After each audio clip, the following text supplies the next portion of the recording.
Jazz is started Rian's bet. Very quickly restart. Etonako is running by the release. Danano comes next is spinning Jenny. Calabar zone. Danari inside. Now is J Avenue. Lucky. Leonor is the early trailer by about 8 lengths of the leader. Racing down the leg stretch here. Eto. Nako. Now takes command. Moving up on the outside. Ian's bet together. Release. Danano. Then Danari inside is spinning Jenny. Then followed by Lucky Leonor. J Avenue. While Calabar zone. Now racing in less. Inside the trace. Octavo. The lead now belongs to is Danano.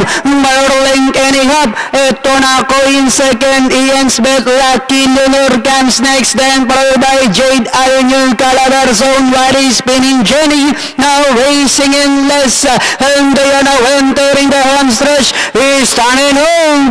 Link ending up. Moving up now on the outside is Lucky Leonor. Etonako. Jade Avenue in between horses. Last 100 meters. Really is Danano. Lucky Leonor is on the outside. But it's still stunned. And finally Danano. Lucky Leonor. Then comes Jade Avenue. Etonako. Ian's bet. Calabar zone. Only the third choice race fans. Nasimulan tayo ng isang dehado dito.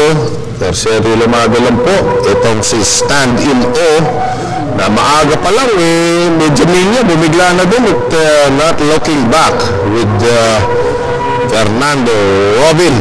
Si Robin kumana dito sa race number 1. Panoorin natin ang instant replay nito unang karera ngayong araw.